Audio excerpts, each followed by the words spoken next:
Let's talk about all things happening in the world of sports.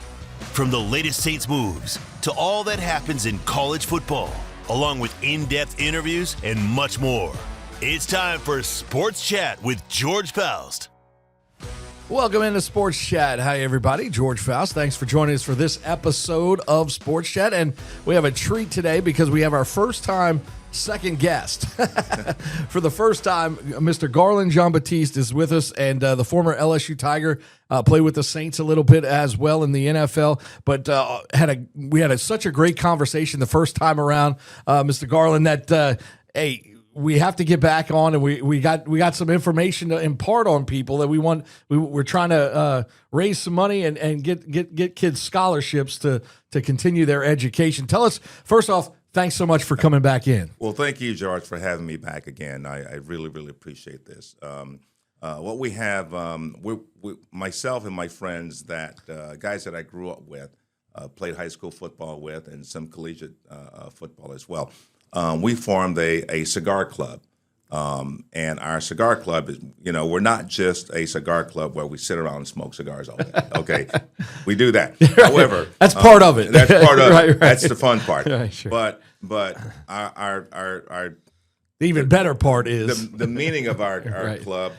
Our premise is service. We service our community and the people within our community. So we provide funding, scholarships for kids to further their education. During holiday time, we go out and we help the elderly people. We serve food. We bring them food to the elderly people at Thanksgiving, Christmas time. We put on back-to-school functions for young kids prior to going back to school at summer's end. And so we do a plethora of services within our community, St. Martin Parish, Iberia Parish, and Lafayette Parish, that benefits the people who are, who are not as fortunate as we've been. And so that's the basis of our organization is service. We service the people in our community. And so you guys, later this month in March, you guys are putting on an event. Tell me a little bit about this event and how do people kind of get involved? First off, tell us what it is and just take it from there. Okay, this is our annual Hall of Fame Smokers golf tournament. And that tournament is to benefit children going to college. It's in furtherance of their education. So we started this golf tournament about 3 years ago. It's held at J. and Lionel Hebert Golf Course here in Lafayette. It's on March 21st of this year. Tee time is at 9 o'clock. Registration is at 7 o'clock. Entry fees are $300 per team, $100 per man. And we serve a lot of plethora of food and beverages throughout the event. And so the funds that are derived from this event goes to helping young children graduating from high school going to college in the three parish areas, St. Martin Parish, Iberia Parish, and Lafayette Parish. And so our first year, we raised about $10,000, which again went to the children.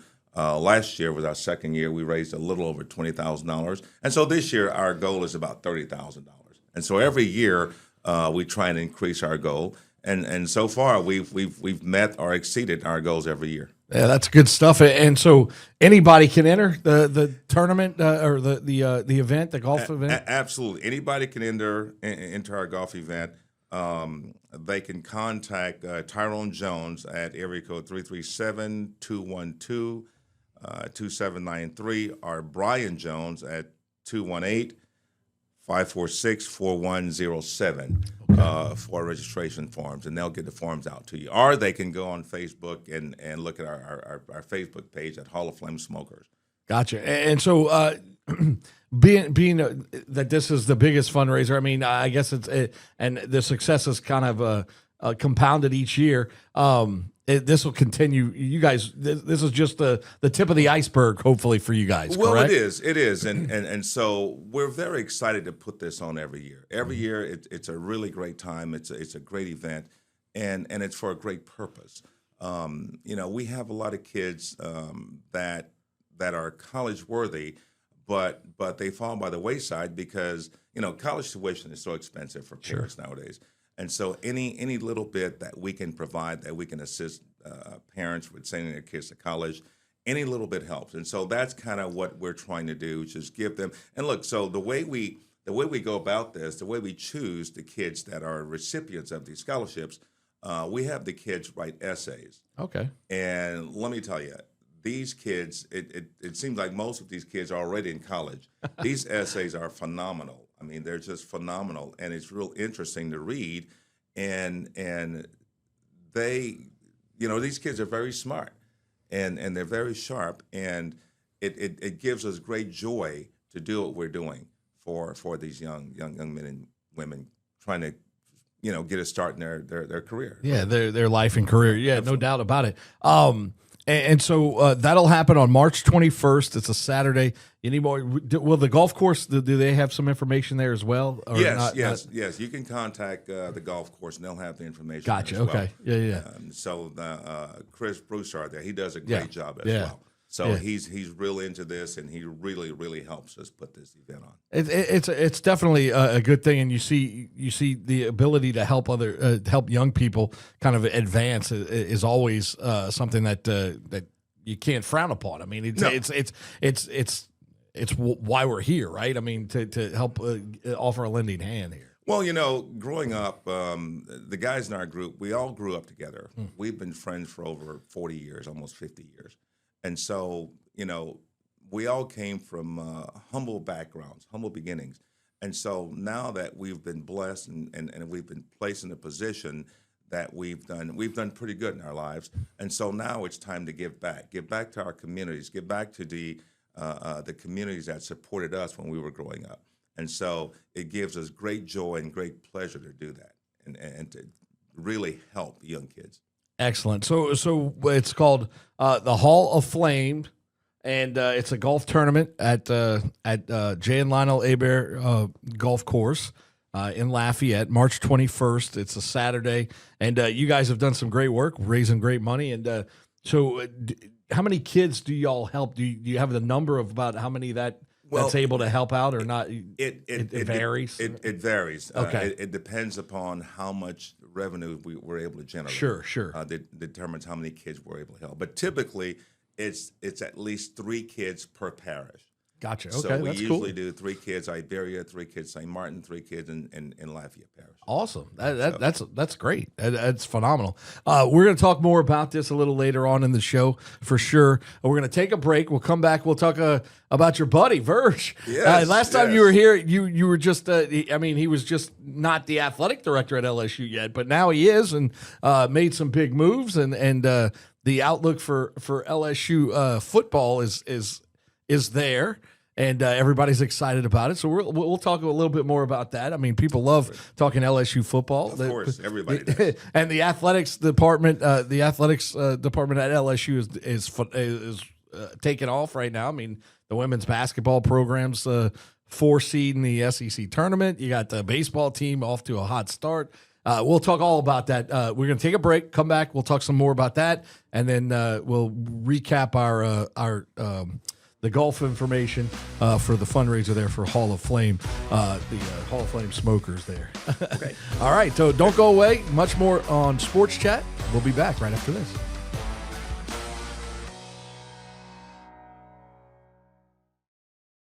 Sports Chat with George Faust.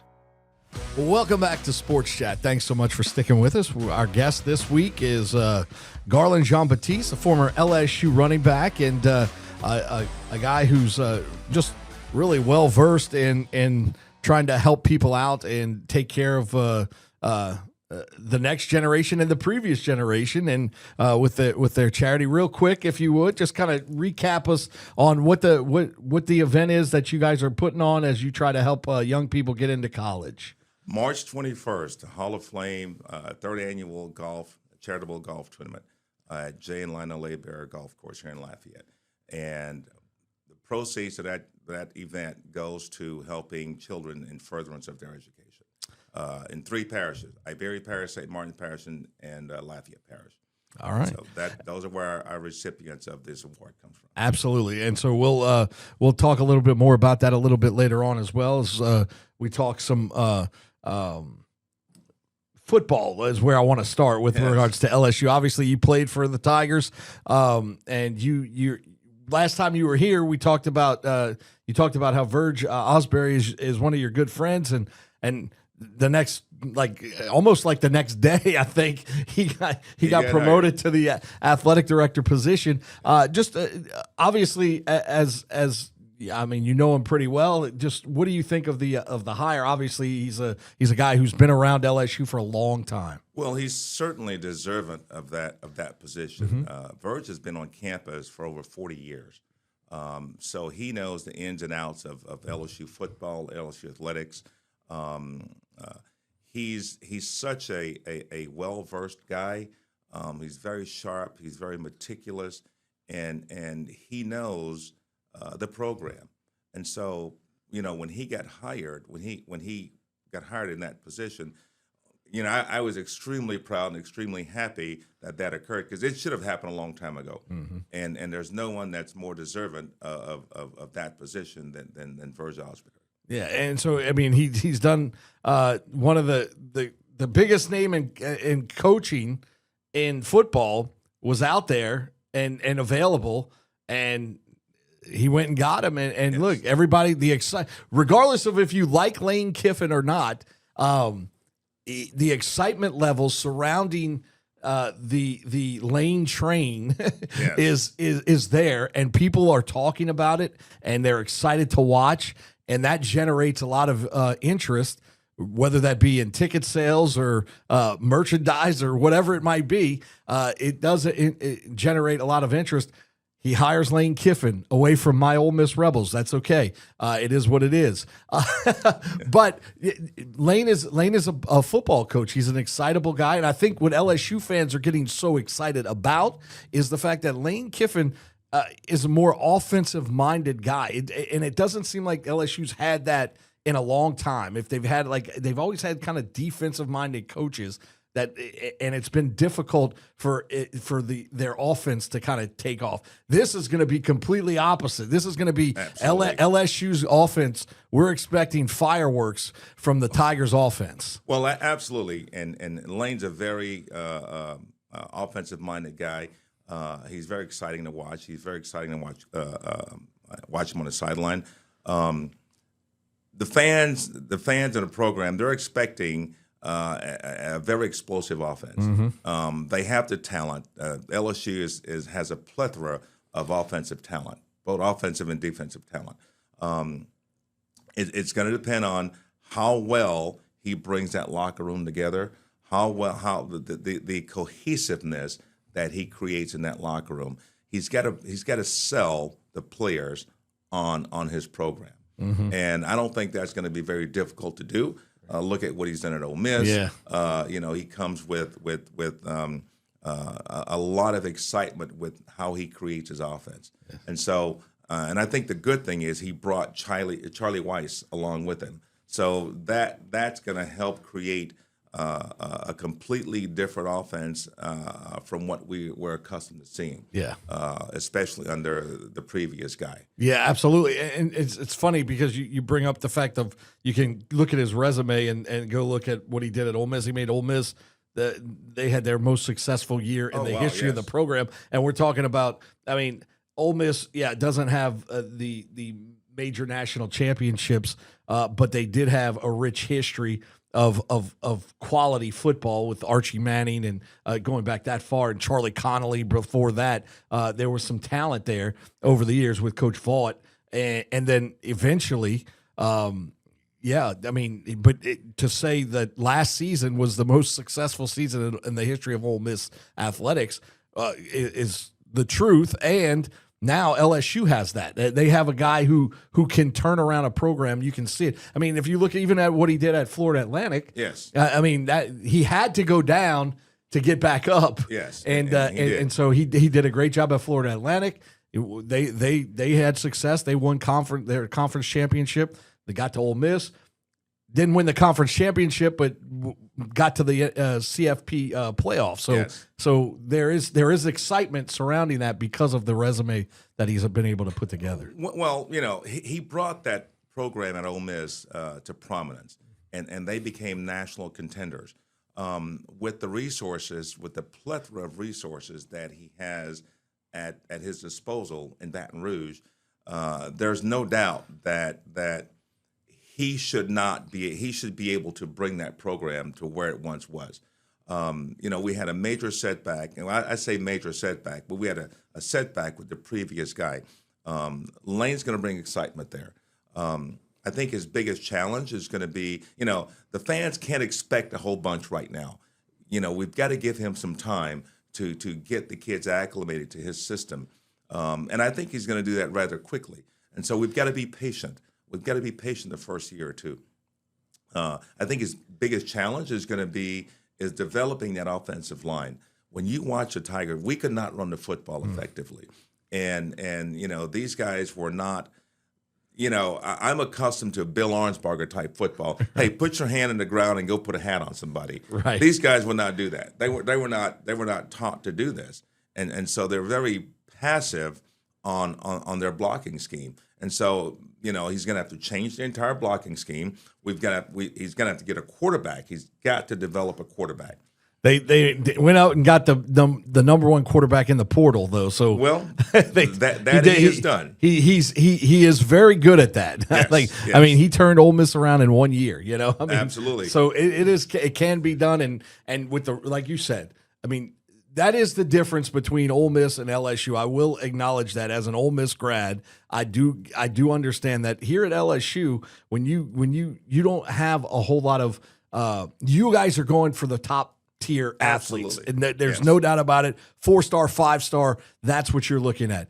At Ole Miss, it's a little bit different. It's not only do you can try and get those 5-star, 4-stars, but you also have Mississippi State right there, another SEC program. You got Memphis right there, which is only an hour and 15 minutes away from Oxford, and you have Southern Miss, which is not in the SEC, but they still try and get 3-star, 4-star athletes to get to good Southern Miss. Doesn't always work, but there's a lot of competition for those top tier athletes, and I think that's why Nick Saban loved it here so much. Absolutely. When he was here, because he realized he could harness all that talent, and they all want to play at LSU. Absolutely. I mean, you grow up wanting to be, whether you're a Cajun fan, a Tech fan, whatever kind of fan you are, you still are thinking maybe there's a chance I can go to LSU. And look, people might hate me for saying that, but I grew up in New Orleans and pulled for LSU my whole life. Then I got to college. I said, Ole Miss is a better fit for me, so I went to Ole Miss. But people pull for LSU in this state. It is a state school. It's the flagship. I knew at 6 years old I wanted to go to LSU. At 6 years old, I'd taken a field trip to LSU, 6 or 7 years old. And when I walked on campus at that age, I said, this is where I want to go to school. And I never thought in playing high school football that I was good enough to earn a scholarship to play at a Division I school. And I was by the grace of God, I was fortunate enough to do that. And there was only one place that I'd ever go, and that's in Baton Rouge. That's in Tigertown. And if I had to do it all over again, I guarantee you every player that has played there that I've played with, they'd love to do it all over again.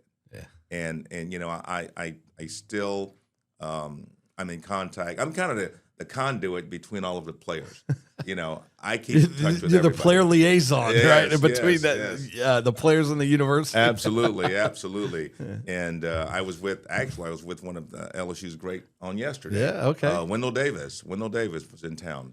I just remember 82 streaking. They just, get him the ball and he was gone. Was that Tommy Hodson? Was his quarterback? Tommy Hodson. Yeah. Well, I'll tell you something.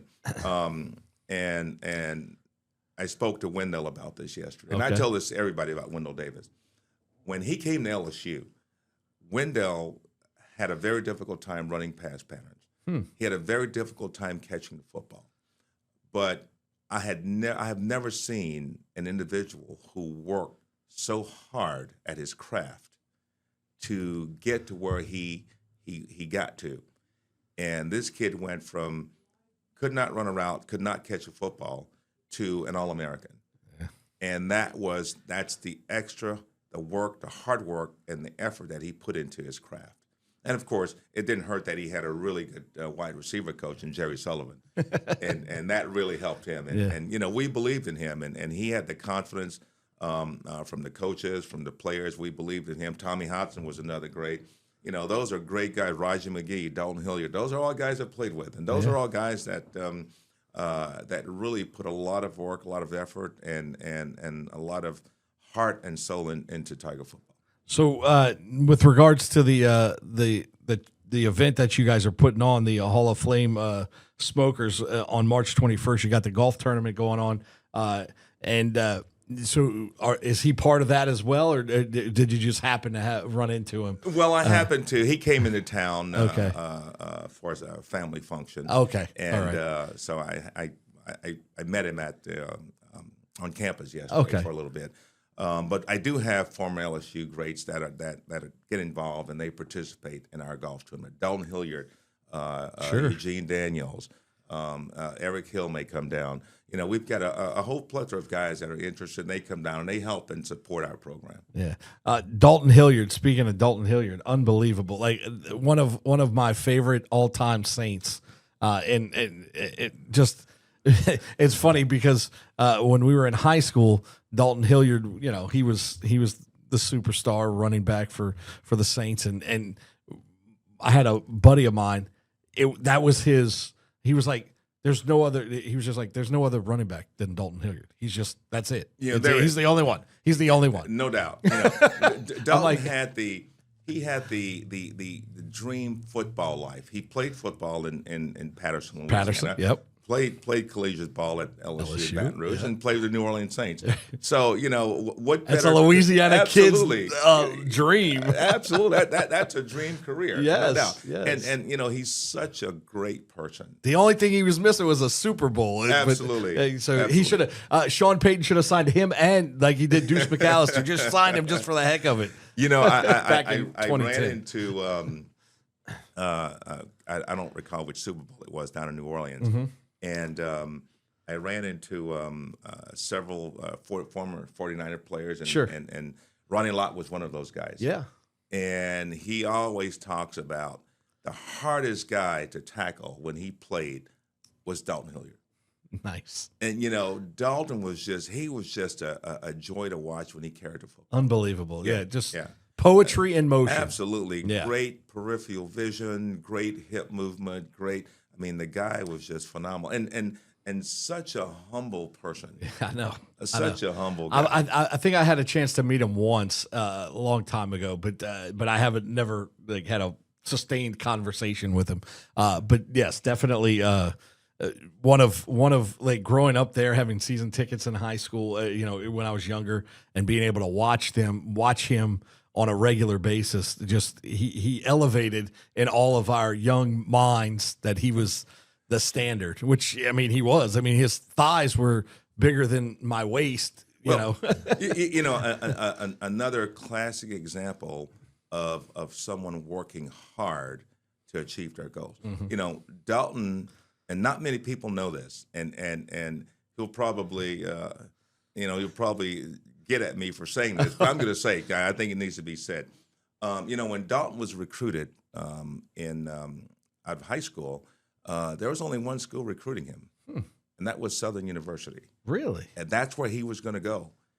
And LSU had 2 scholarships left because 2 of the guys decommitted. And so those 2 scholarships were offered to Dalton Hilliard and Sean Burks. Huh. Okay? And those were the last 2 scholarships LSU offered that year. And Dalton, they were going to bring him in just as a punt returner. He was the 6th running back on the depth chart. Wow. As a freshman. Wow. In training camp. At the start of the season, he was number 1. Okay? Unbelievable. And so those last 2 scholarships LSU offered to Dalton Hilliard and Sean Burks, both guys became All-Americans at LSU. How fortuitous for LSU absolutely. On that point. What a story. What Right, a story. yeah. What a story. Yeah. And both of these guys I played with, they're both great ball players. They were great athletes and just phenomenal people as well. Yeah, that's an interesting story. I didn't know that story, and so it's really interesting to see kind of how it evolved and everything. But it's such a great kind of memory for me to be able to think back about that era of LSU football, because that was my childhood. It really was. He'll probably kill me for saying that, but it needed to be said. That's okay. Yeah. He's so humble and private, but he's just a great person. Absolutely. Well, look, we're going to take a break. We'll take another break, and then when we come back, we'll maybe chat a little bit about the state of college athletics right now with the NIL, and there's a lot of different moving parts with regards to how this whole thing works, and who goes where and how much money. It's just interested to get your take on it as a former college athlete, and we'll do that when we come back on Sports Chat. Don't go away.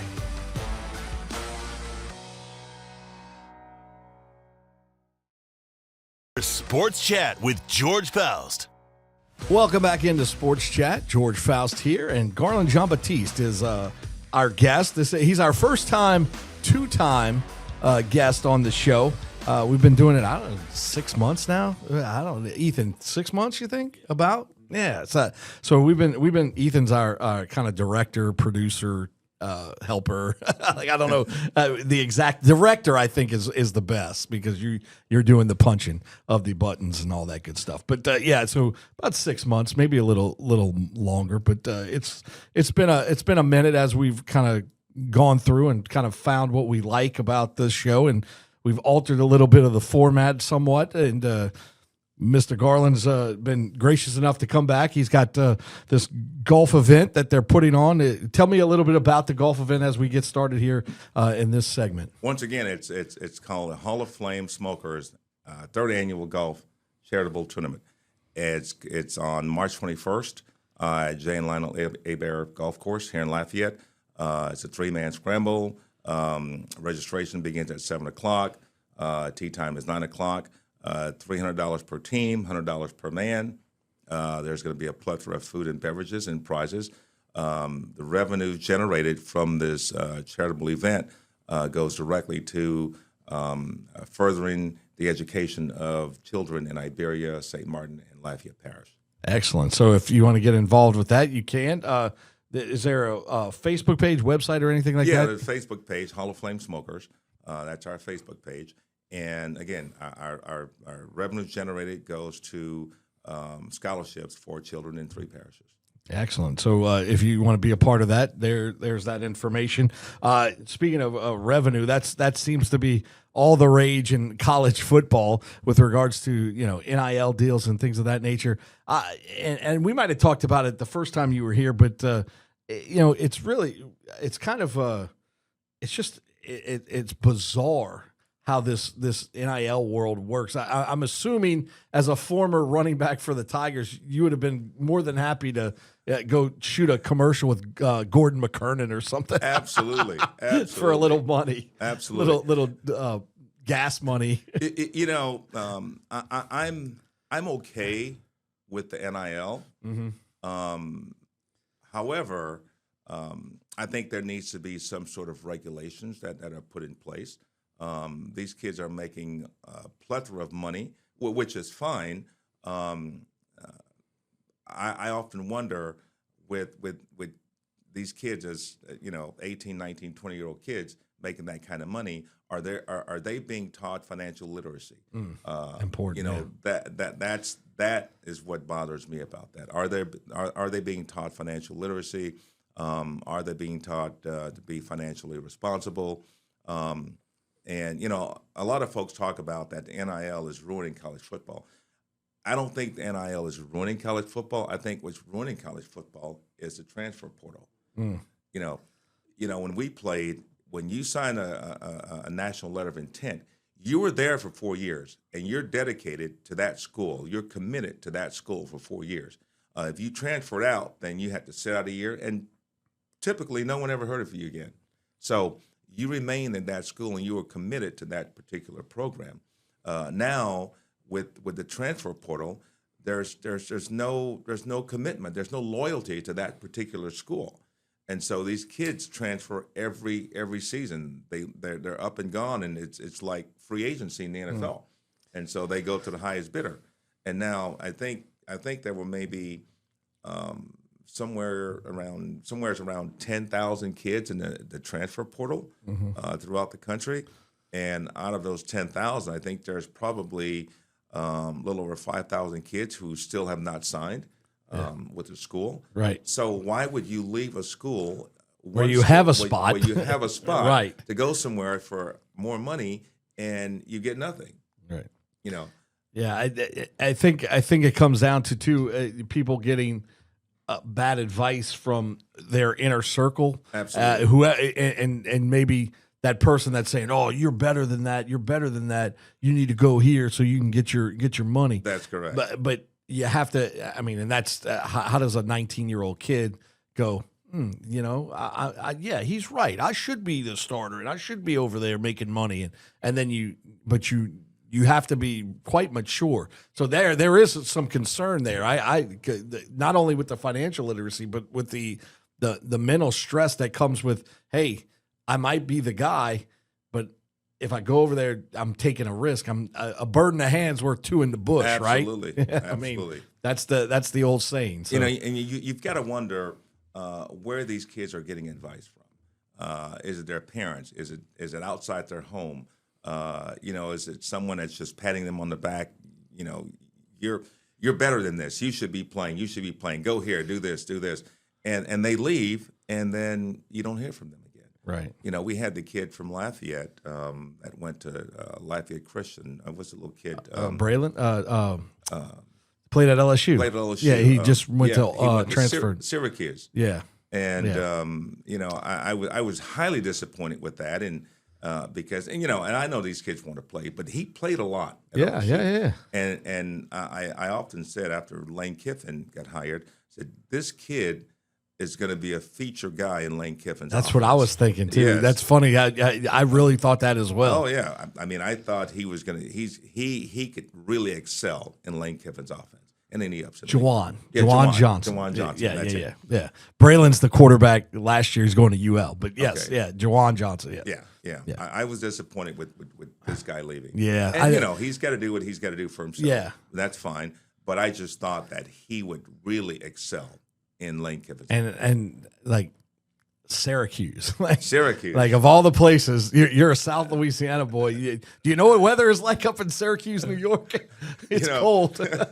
It's always cold. You know, I was recruited by Notre Dame. Okay. In high school. Yeah. And I can recall my recruiter calling me at my parents' home and said, "Hey, look, you know, we'd like to get you up here for a visit, but it's really snowing up here." And I said, "Coach, thank you, but no, thank you." No, I'm good. No, I'm good. I'm a Southern boy. Yeah. I love the South, and there's no better place to play football than in Tiger Stadium. Right. No, there's no doubt about that. That's the only place in the country. Look, I love Ole Miss. I graduated from Ole Miss. I pull for them all the time. That's my team. But you know, I never got the experience or the feeling. It was actually an Ole Miss LSU game. And I was a sophomore at Ole Miss, and we came down for the game, and I was covering the game for our student station. Mm-hmm. So I'm on the field, and I knew I'd gone to LSU games my whole life, so I knew it was coming. But I'm on the field, and man, the band marches out, and then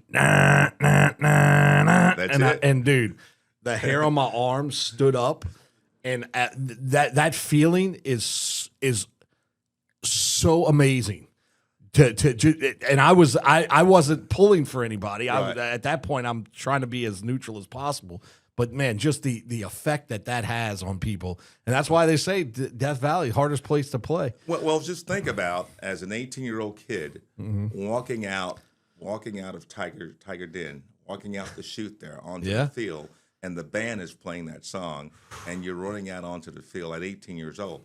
I mean, it's run incredible. through a brick wall or what? God. Oh, absolutely, absolutely. No problem, Coach. You want me to do what? You want me to go hit that dude at 100 miles an hour? I got you, Coach. You know, just play that song in my head. You know, and I even found myself and my teammates will probably kill me for saying this, but I found myself. You creating a list. Oh, I am. Mr. Garland, Dalton Hilliard's coming after you. Wendell's gonna come after me. No, go ahead. I'm sorry. But I found myself rooting for Ole Miss. Yeah. In the playoffs. Good story. It was a good story. Absolutely. They had a great story. Trinidad. Absolutely. Yeah. This kid, now he's allowed to play. Yeah, it looks like he'll get his next year. So. Absolutely. I'm happy for him. Yeah. I was hoping that, there would have been a ruling a long time ago and he'd have followed Lane to Baton Rouge. I think you and a lot of people were hoping that. Well, because, he knows the system. He's excelled in that system. Yeah. And so, no knock against Ole Miss, but I'd rather play in Tiger Town than play over there in Oxford. Yeah. Yeah. Oxford's it's pretty cool up there. I mean, it doesn't hold as 100 and whatever thousand. Yeah. But it is an exciting atmosphere. It's not 100,000, but it is. You do have that. At some point, it all becomes white noise. You know what I mean? Yes. Like it's just. You just hear it all, and you don't know how many people it is. But I will say this: 2 places that I've watched college football that I would highly recommend. One obviously is Tiger Stadium. The other is Tennessee Neyland Stadium. I was thoroughly impressed with Neyland Stadium. That experience. I was a media member covering a game, and man,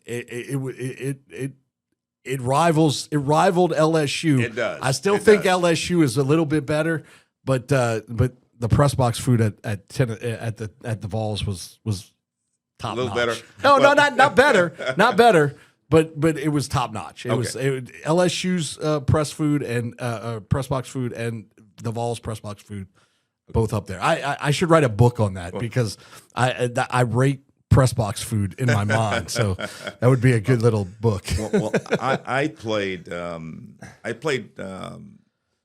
once in volunteer stadium. Okay, as all a right. freshman, Yeah. and so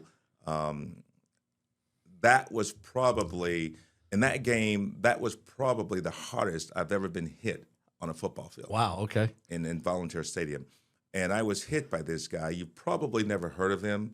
Guy by the name of Reggie White. Oh yeah, never heard of him. That guy, all-time sacks leader in the NFL for the longest time. Yes, yeah. And the entire night, this guy created havoc on our offense. Yeah. The entire night. Wow. And he was playing opposite of one of our All-American tackles, Lance Smith. Okay. Another LSU great. Right. You're right. And this guy was just phenomenal all night. Yeah. And I swear, this guy hit me. I don't think he even saw me. Yeah. I don't think he saw me, but he ran smack over me. Wow. Yeah. But Reggie, he's the kind of guy that would be considered.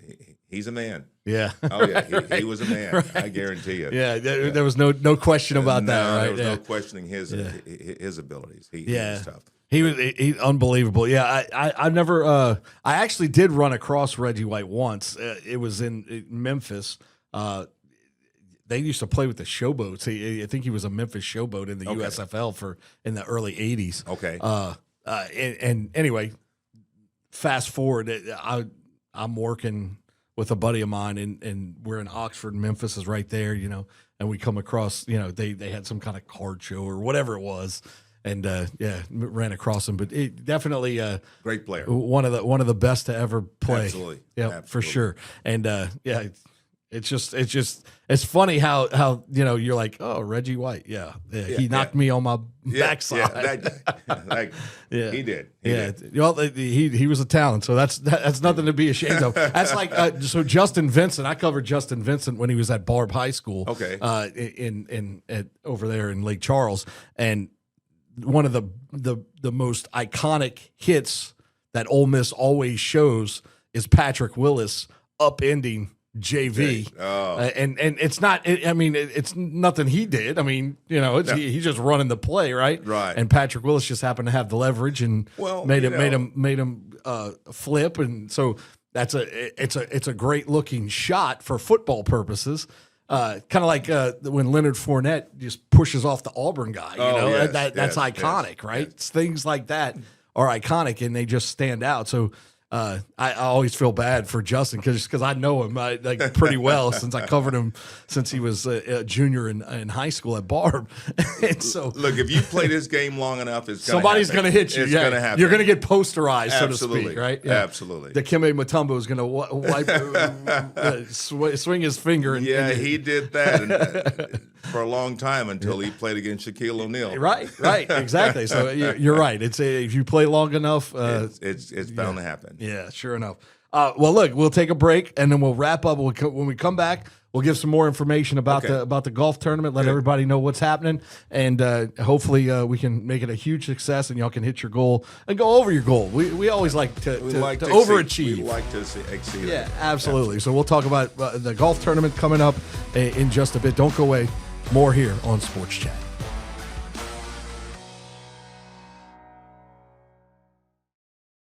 Sports Chat with George Faust.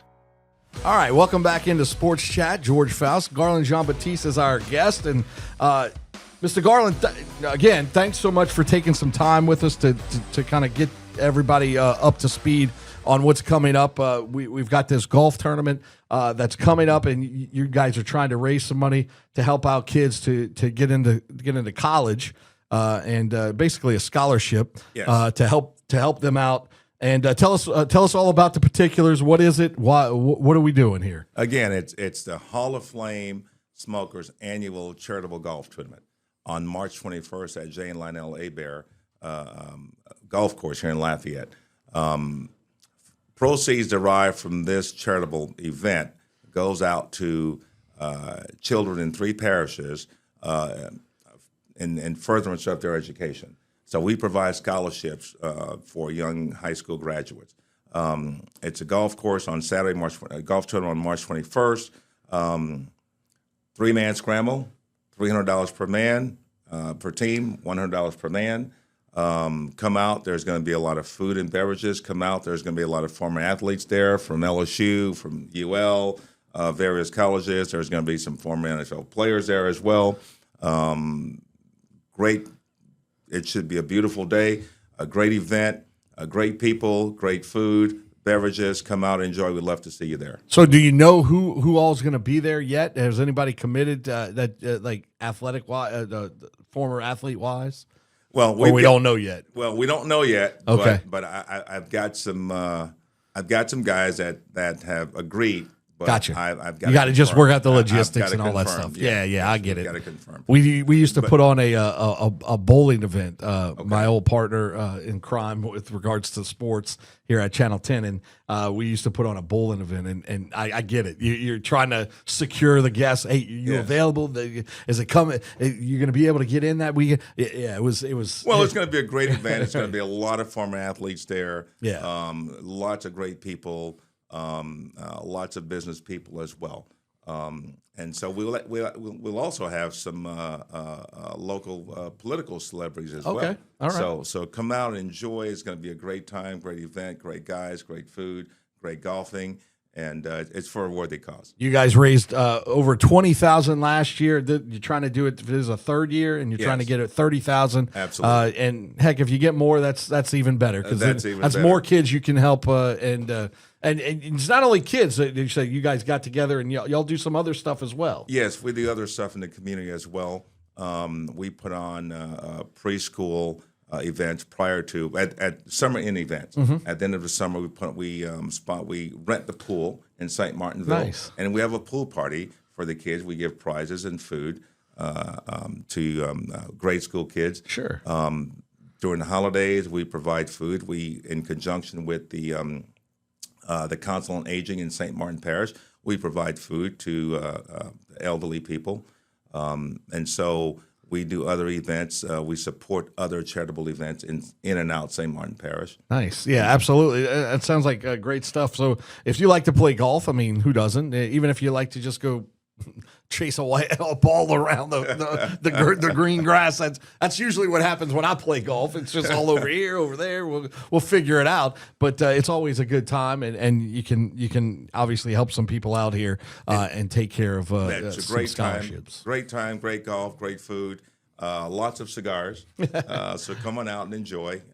It'll be a fun, really, really fun event, and it's a worthy cause. All right, so I'm not a big cigar smoker, but it just popped into my head, and so